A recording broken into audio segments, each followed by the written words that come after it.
ಏನೇನು ತಗೊಳ್ತಿದ್ದೀನಿ ನಮ್ಮ ಗಾರ್ಡನಿಂದ ಅಂತ ತೋರಿಸ್ತೀನಿ ಬನ್ನಿ. ಬದನೆ ಗಿಡ ಎಲ್ಲ ಚೆನ್ನಾಗಿ ಬಂದಿದೆ ಎಲ್ಲ. ಇದು ಹೊಸ ಗಿಡ ನೆಟ್ಟಿದ್ದೆ, ಈ ಒಂದು ಗಿಡದಿಂದ ಬೀಜ ಮಾಡಿಬಿಟ್ಟು ಹೀಗೆಲ್ಲ ತುಂಬ ಚೆನ್ನಾಗಿ ಬಂದಿದೆ ನೋಡಿ.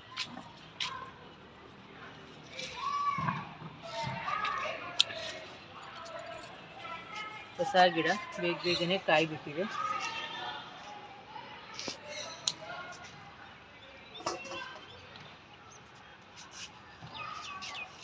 ಇದು ಬರ್ತಾ ಇದೆ, ಇನ್ನೊಂದು ಸ್ವಲ್ಪ ಇದಾಗಬೇಕು.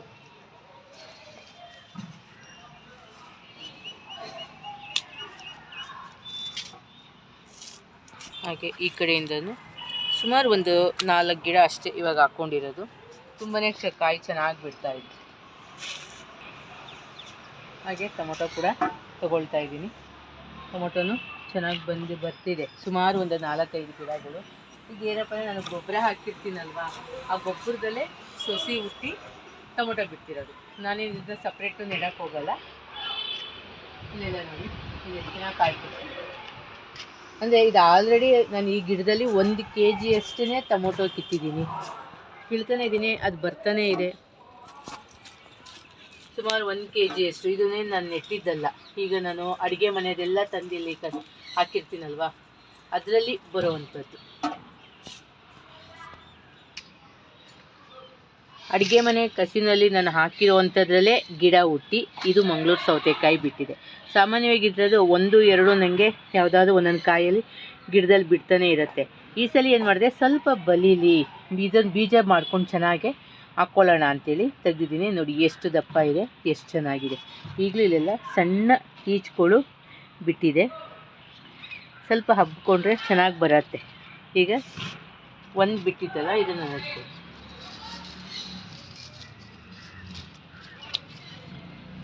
ನೋಡಿ ಎಷ್ಟು ಚೆನ್ನಾಗಿದೆ, ಒಳ್ಳೆ ಕಲರ್ ಚೆನ್ನಾಗಿ ಬಂದಿದೆ. ಸುಮ್ಮನೆ ಈಗ ಇದೊಂದು ಬೀಜ ನಾನು ಹಾಕಿದ್ದಲ್ಲ, ಅದೇ ಉಟ್ಕೊಂಡು ಬಂದಿರೋ ಅಂಥದ್ದು. ಈಗ ಇದರಲ್ಲಿ ಬೀಜ ಮಾಡಿ ಹಾಕ್ತೀನಿ, ಏಕೆಂದರೆ ಕಾಯಿ ತುಂಬ ಚೆನ್ನಾಗಿ ಬಂದಿದೆ. ಇದು ಚೆರಿ ಟೊಮೊಟೊ ಕಾಯಿ ನೋಡಿ ಎಷ್ಟು ಚೆನ್ನಾಗಿ ಈಗ ಫಸ್ಟು ಈಗ ಬಿಡ್ತಾ ಇದೆ. ಇನ್ನು ನೋವು ಜಾಸ್ತಿ ಆಗುತ್ತೆ ನೋಡಿ. ಇಲ್ಲೆಲ್ಲ ಇವಾಗ ಬಿಡ್ತಾ ಇದೆ. ಈಗ ಒಂದು ಗೊಂಚಲು. ಇದು ಚೆರಿ ಹಣ್ಣು ತುಂಬ ಒಳ್ಳೆಯದು, ಹಾಗೆ ತಿನ್ನೋಕ್ಕೆ ತುಂಬ ರುಚಿಯಾಗಿರುತ್ತೆ. ಇವಾಗೆಲ್ಲ ಕಾಯಿ ಕಚ್ತಾ ಇದೆ ನೋಡಿ, ಫಸ್ಟು ಹೊಸ್ದಾಗಿ ಬರ್ತಾ ಇದೆ. ಇದು ಅಷ್ಟೇ ನಾನು ಹಾಕಿದ್ದಲ್ಲ, ಅದೇ ಬಂದು ಬಿಡ್ತಾಯಿದ್ದು. ಸಾಮಾನ್ಯವಾಗಿ ಟೊಮೊಟೊದೆಲ್ಲ ಅದಾಗೆ ಬರುತ್ತೆ.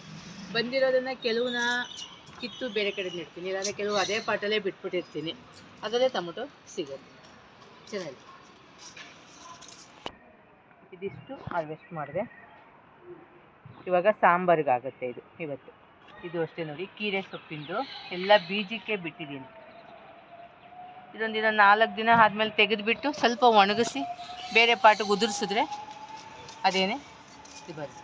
ಇಲ್ಲೂ ಅಷ್ಟೇ ನೋಡಿ, ಇದು ಒಂದು ಚೆರಿ ಹಣ್ಣಿಂದು ಟೊಮೊಟೊ ಸೊಸೆ.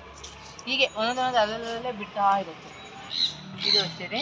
ಈಗ ಆಲ್ರೆಡಿ 2ನೇ ಟ್ರಿಪ್ಪು ಎಲ್ಲ ಮೊಗ್ಗು ಕಚ್ತಾ ಇದೆ, ಕಾಯಿ ಕಚ್ಚಿದೆ ಸಣ್ಣಕ್ಕೆ. ಸುಮಾರು ಒಂದು 100ಗಿಂತ ಜಾಸ್ತಿ ನಿಂಬೆಹಣ್ಣು ತೊಗೊಂಡಿದ್ದೀನಿ. 1 ವರ್ಷ ಆಯಿತು ಅಷ್ಟೇ ಹಾಕಿ. ನೋಡಿ ಈ ಸೈಜ್ ಇದೆ, ಇಷ್ಟು ದಪ್ಪ ಇದೆ ನಿಂಬೆಹಣ್ಣು. ಇದು ಇನ್ನೊಂದು 4-5 ದಿನ ಹೋದರೆ ಸ್ವಲ್ಪ ಕಲ್ಲರ್ ಬರುತ್ತೆ, ಆವಾಗ ಕಿತ್ಕೊಳ್ಬಹುದು. ಈ ಸೈಡೆಲ್ಲ ಒಂದು ಟ್ರಿಪ್ಪು ಹೇಳಿದ್ನಲ್ಲ, ಸುಮಾರು ಒಂದು 100-150 ತನಕ ತೊಗೊಂಡಿದ್ದೀನಿ. ಮನೆಯಲ್ಲೇ ಉಪ್ಪಿನಕಾಯಿ ಹಾಕ್ಕೊಳ್ತೀನಿ ನಾನು. ತುಂಬ ಚೆನ್ನಾಗಿದೆ, ರಸನೂ ತುಂಬ ಚೆನ್ನಾಗಿದೆ, ಮತ್ತು ತೆಳು ಸಿಪ್ಪೆ. ಉಪ್ಪಿನಕಾಯಿಗಂತೂ ತುಂಬ ಚೆನ್ನಾಗಿದೆ, ರುಚಿ ಇದೆ, ಒಂದು ಸ್ವಲ್ಪ ಇದಾಗಲ್ಲ. ಈ ಸೈಜ್ದು ಸುಮಾರು ಒಂದು 100-150 ನಿಂಬೆಹಣ್ಣು ತೊಗೊಂಡಿದ್ದೀನಿ. ತಗೊಬಂದು ನರ್ಸರಿಯಿಂದ ತಂದಾಕಿ 1 ವರ್ಷ ಆಯಿತು ಅಷ್ಟೇ.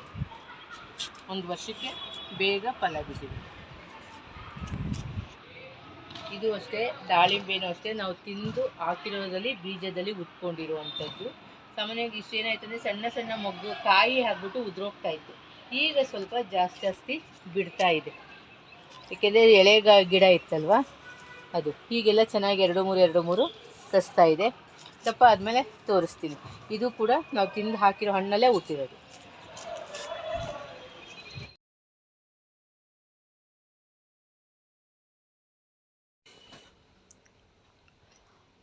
ಈಗ ಅದೇ ಸೌತೆಕಾಯಿ ತೊಗೊಂಡು ಇವತ್ತು ಒಂದು ಹುಳಿ ಮಾಡೋಣ ಅಂತ ಅಂದ್ಕೊತಾ ಇದ್ದೀನಿ. ಒಂದು ಪಾಟ್ ರೆಸಿಪಿ ಕುಕ್ಕರಲ್ಲೇ ಒಂದು ಬೇಳೆ ಹಾಕಿಬಿಟ್ಟು ಮಾಡ್ಕೊಳ್ಳೋ ಅಂಥದ್ದು.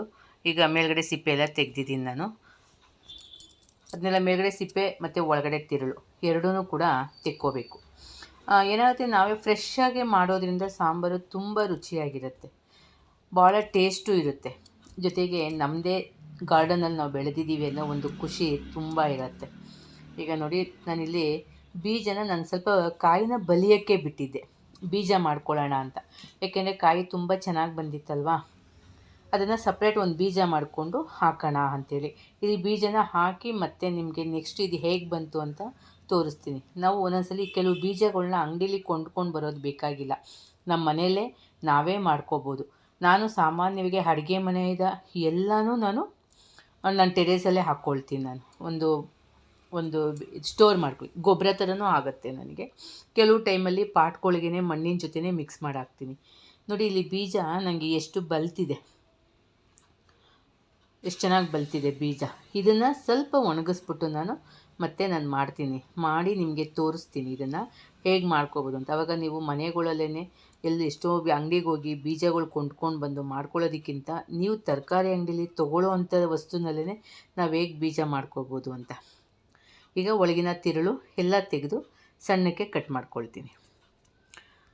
ನಾವು ಗಾರ್ಡನಲ್ಲಿ ಬೆಳೆಯೋದು ಏನು ಗೊತ್ತಾ, ಒಂದು ಟೆರೇಸ್ ಗಾರ್ಡನ್ ಅನ್ನೋದು ಈಗ ಪ್ರತಿಯೊಬ್ಬರು ಮಾಡಿಕೊಂಡ್ರೆ ತುಂಬ ಚೆನ್ನಾಗಿರುತ್ತೆ, ಟೈಮ್ ಪಾಸ್ ಆಗುತ್ತೆ. ಮತ್ತು ನಮ್ಮ ಮನೇಲಿ ತರಕಾರಿನ ನಾವೇ ಸ್ವಲ್ಪ ಸ್ವಲ್ಪ ಬೆಳೆಸ್ಕೊಂಡಾಗ ನಮಗೆ ದುಡ್ಡು ಉಳಿತಾಯನೂ ಆಗುತ್ತೆ, ಈ ಥರ ಖುಷಿನೂ ಸಿಗುತ್ತೆ, ರುಚಿನೂ ಇರುತ್ತೆ, ಫ್ರೆಶ್ಶಾಗಿ ಸಿಗುತ್ತೆ ನಮಗೆ. ಎಲ್ಲೆಲ್ಲೋ ಇದು ಮಾಡೋವಂಥದ್ದು. ನನಗೆ ಸ್ವಲ್ಪ ಸೊಪ್ಪು, ಸಣ್ಣ ಪುಟ್ಟ ಅಂಥ ಐಟಮ್ಸ್ ಎಲ್ಲ ನಂಗೆ ಸಿಗುತ್ತೆ, ಹೂವುಗಳೆಲ್ಲ ಸಿಗುತ್ತೆ. ವೀಕ್ಲಿ ನನಗೆ ದೇವ್ರ ಫೋಟೋ ಪೂಜೆಗೆಲ್ಲ ಹೂವು ಚೆನ್ನಾಗಿ ಸಿಗುತ್ತೆ. ಹೀಗಾಗಿ ನೋಡಿ, ಕಾಯಿನೆಲ್ಲ ಸಣ್ಣಕ್ಕೆ ಹೆಚ್ಕೊಂಡು ನೀರಿಗೆ ಹಾಕಿ ತೊಳೆದು ಇಟ್ಕೊತೀನಿ. ಆಮೇಲೆ ಬಲ್ತೋಗಿರೋದ್ರಿಂದ ನಿಮಗೆ ಕಾಯಿ ಬಲ್ತೋಗಿರುತ್ತೆ ಅಂತ ಅನ್ನಿಸ್ಬೋದು, ಖಂಡಿತ ಇಲ್ಲ, ಕಾಯ್ದೇನೂ ಆಗೋಲ್ಲ. ನಿಮಗೆ ಬಲಿಯೋದು ಅಂತಂದರೆ ಒಳಗಿನ ಬೀಜ ಬಲ್ತಿರುತ್ತೆ ವಿನ ನಿಮಗೆ ಕಾಯಿ ಏನೂ ಆಗೋಲ್ಲ, ತುಂಬ ಚೆನ್ನಾಗಿರುತ್ತೆ. ನಾನಿವಾಗ ನೋಡಿ, ಸಾಂಬಾರು ಆದಮೇಲೆ ಹೆಂಗೆ ಕರ್ಗೋಗ್ಬಿಟ್ಟಿರುತ್ತೆ ಕಾಯಿ ಅಂತ ತೋರಿಸ್ತೀನಿ. ಇಲ್ಲಿ ನಾನು ಬೇಳೆ ತೊಳೆದಿಟ್ಕೊಂಡಿದ್ದೀನಿ. ಹಾಗೆಯೇ ಅದಕ್ಕೆ ಹೆಚ್ಚಿರುವಂಥ ಮಂಗಳೂರು ಸೌತೆಕಾಯಿ, 1-2 ಟೊಮೊಟೊ, 1 ಈರುಳ್ಳಿ, 1 ಕರಿಬೇವಿನ ಸೊಪ್ಪು, ಹಾಗೆ 1 ಸ್ಪೂನಷ್ಟು ಎಣ್ಣೆ, ಹಾಗೆ 1 ಚಿಟಿಕೆ ಅರಿಶಿನ, ಇಷ್ಟು ಹಾಕಿ ಸ್ವಲ್ಪ ನೀರು ಹಾಕಿ 2 ಕೂಗು ಕೂಗಿಸ್ಕೊಳ್ತೀನಿ. 2 ಕೂಗಿಗೆ ನಿಮಗೆ ಕಾಯಿ ಕರಗ್ದಂಗೆ ಆಗೋಗ್ಬಿಟ್ಟಿರುತ್ತೆ, ಅಷ್ಟು ಚೆನ್ನಾಗಿ ಬೆಂದೋಗಿರುತ್ತೆ. ತುಂಬ ಸ್ವಲ್ಪ ಒಂದೇ ಕೂಗು ಕೂಗಿಸಿದ್ರೂ ಸಾಕು. ನಾನು 2 ಕೂಗು ಕೂಗಿಸ್ತಾ ಇದ್ದೀನಿ. ಅಂಗಡಿಯಿಂದ ತರೋದು ನಮಗೆ ಫ್ರೆಶ್ ಇರೋಲ್ಲ, ಅಲ್ಲಿ ನಮ್ಗೆ ಆಗಲೇ ಒಂದು 4-5 ದಿನ ಟೈಮ್ ಇರೋದ್ರಿಂದ ಕಾಯಿ ಸ್ವಲ್ಪ ಡ್ರೈ ಆಗಿರುತ್ತೆ. ನಾವಿಲ್ಲಿ ಫ್ರೆಶ್ಶಾಗಿ ಕಿತ್ಕೊಬಂದು ಮಾಡೋದ್ರಿಂದ ನಿಮಗೆ ಒಂದೇ ಕೂಗಿಗೆ ತುಂಬ ಚೆನ್ನಾಗಿ ಬರುತ್ತೆ. ನಾನು ಅಂಗಡಿಯಿಂದ ತಂದು ಮಾಡ್ದಂಗೆ ಅಂದ್ಕೊಂಡು 2 ಕೂಗು ಕೂಗಿಸ್ಬಿಟ್ಟೆ. ನೋಡಿದ್ರೆ ಕಾಯೆಲ್ಲ ಕರ್ಗೋದಂಗಿತ್ತು. ನೋಡಿ ಎಷ್ಟು ಚೆನ್ನಾಗಿ ಬೆಂದಿದೆ ಬೇಳೆ ಎಲ್ಲ. 2 ಕೂಗು ನಾನು ಕೂಗಿಸಿದ್ದೀನಿ. ಇದನ್ನೆಲ್ಲ ಒಂದ್ಸಲಿ ಮಿಕ್ಸ್ ಮಾಡ್ಕೊಳ್ಳಿ. ನೀಟಾಗಿ ಮಿಕ್ಸ್ ಮಾಡಿಕೊಂಡು ನಾನು ಮನೆಯಲ್ಲೇ ಮಾಡಿರೋವಂಥ ಸಾಂಬಾರು ಪುಡಿ ಹಾಕ್ಕೊಳ್ತಾ ಇದ್ದೀನಿ. ಇಲ್ಲಿ ಯಾವುದೇ ನಾನು ಕಾಯಿ ಆಗಲಿ ಮಸಾಲೆ ಆಗಲಿ ಏನೂ ಹಾಕಿ ರುಬ್ತಾ ಇಲ್ಲ. ಸಾಮಾನ್ಯವಾಗಿ ಹೋಟೆಲ್ಗಳಲ್ಲಿ ಮಾಡ್ತಾರಲ್ಲ ಆ ಥರ ತುಂಬ ಚೆನ್ನಾಗಿ ಮಾಡಿಬರುತ್ತೆ. ನೀವು ಕಾಯಿ ರುಬ್ಬ ಹಾಕ್ಬಿಟ್ರೆ ಅದ್ರ ಟೇಸ್ಟೇ ಬೇರೆ ಥರ ಹೋಗ್ಬಿಡುತ್ತೆ. ಈ ಥರ ಮಾಡ್ಕೊಂಡು ತಿಂದು ನೋಡಿ, ಮುದ್ದೆಗೆ, ಅನ್ನಕ್ಕೆ, ಎರಡಕ್ಕೂ ಚೆನ್ನಾಗಿರುತ್ತೆ. ಮುದ್ದೆಗಂತೂ ತುಂಬಾ ಚೆನ್ನಾಗಿರುತ್ತೆ. ನಾನಿಲ್ಲಿ ಮನೆಯಲ್ಲೇ ಮಾಡಿರುವಂಥ 2-3 ಸ್ಪೂನಷ್ಟು ನಾನು ಸಾಂಬಾರು ಪುಡಿ ಹಾಕ್ಕೊಂಡಿದ್ದೀನಿ. ಹಾಗೆ ರುಚಿಗೆ ತಕ್ಕಷ್ಟು ಉಪ್ಪು ಹಾಕಿ, ನಮಗೆ ಸಾರು ಎಷ್ಟು ತಿಕ್ನೆಸ್ ಬೇಕು ನೋಡಿಕೊಂಡು ಸ್ವಲ್ಪ ನೀರು ಇಷ್ಟು ಹಾಕ್ಕೋಬೇಕು. ಹಾಗೆ ಹುಣಸೆ ಹುಳಿ, ಸ್ವಲ್ಪ ಹುಳಿ ಹಾಕ್ಲದೇ ನಿಮಗೆ ಹುಳಿ ತರಕಾರಿ ಬೇಳೆ ಸಾಂಬಾರು ಹುಳಿ ಅಂತ ಹೇಳೋಕ್ಕೆ ಚೆನ್ನಾಗಿರುತ್ತೆ, ಟೇಸ್ಟ್ ಚೆನ್ನಾಗಿರುತ್ತೆ. ಹಾಗೆ 1-2 ನಿಮಿಷ ಅದು ಬೇಯ್ತಿದ್ದಾಗೇ ನಾನು ಪಕ್ಕದಲ್ಲಿ ಒಗ್ಗರಣೆ ಹಾಕ್ಕೊತಾ ಇದ್ದೀನಿ. ಸ್ವಲ್ಪ ಎಣ್ಣೆ, ಸಾಸಿವೆ, ಇಂಗು. ನಾನು ಆಲ್ರೆಡಿ ಕರಿಬೇವೆಲ್ಲ ಬೇಯೋದಕ್ಕೆ ಹಾಕಿರೋದ್ರಿಂದ ಮತ್ತೆ ಎಕ್ಸ್ಟ್ರಾ ನಾನು ಒಗ್ಗರಣೆಗೆ ಹಾಕ್ಕೊತಾ ಇಲ್ಲ, ಬೇಕಿಲ್ಲ. ನಾವು ಬೇಯಕ್ಕೆ ಹಾಕಿದ್ರೆ ಸಾಕು, ಇಲ್ಲಾಂದರೆ ಒಗ್ಗರಣೆಗೆ ಹಾಕ್ಕೋಬೇಕು. ನೀವು ಕುಕ್ಕರ್ಗೆ ಹೋಗುವಾಗ ಬೇಳೆ ಜೊತೆ ಹಾಕಿಲ್ಲ ಅಂದರೆ ಒಗ್ಗರಣೆಗೆ ಹಾಕ್ಕೊಂಡ್ರೆ ಸಾಕು. ಮತ್ತೆ ಅದನ್ನೇ ಹಾಕಿ ಮಾಡ್ಕೊಳ್ಳೋದ್ರಿಂದ ಸಾರಲ್ಲಿ ಜಾಸ್ತಿ ಅದೇ ಇದಾಗಿಬಿಡುತ್ತೆ. ಈಗ ಅದಕ್ಕೆ ನಾನು Kashmiri red chilli powder 1 spoon ಹಾಕ್ಕೊಂಡು ಎಣ್ಣೆ ಒಗ್ಗರಣೆಗೆ ಮಿಕ್ಸ್ ಮಾಡ್ಕೊಳ್ತೀನಿ. ಇದ್ದರೆ ಹಾಕ್ಕೊಳ್ಳಿ, ಇಲ್ಲ ಇಲ್ಲ, ಹಾಕಲೇಬೇಕು ಅಂತ ಏನಿಲ್ಲ, ಕಲರ್ ಚೆನ್ನಾಗಿರುತ್ತೆ ಅನ್ನೋದಕ್ಕೋಸ್ಕರ ನಾನು 1 spoon Kashmiri red chilli powder ಹಾಕ್ಕೊಂಡಿದ್ದೀನಿ. ಹಾಕ್ಕೊಂಡು ಹಾಗೆಯೇ ಸಾಂಬಾರಿಗೆ ಹಾಕ್ತಿದ್ದೀನಿ. ಸಾರು 1-2 ಕುದೀತಿದ್ದಂಗೆ ನಿಮಗೆ ಚೆನ್ನಾಗಿ ಬಂದ್ಬಿಡುತ್ತೆ.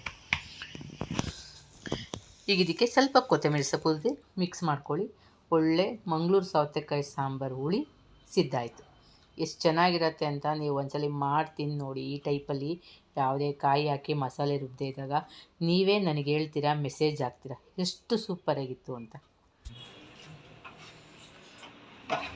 ಎಷ್ಟು ಗಮ್ ಅಂತ ಇದೆ ಅಲ್ಲ. ನಮ್ಮದೇ ತೋಟದ ತರಕಾರಿ ಅಂದರೆ ಎಷ್ಟು ಚೆನ್ನಾಗಿರುತ್ತೆ.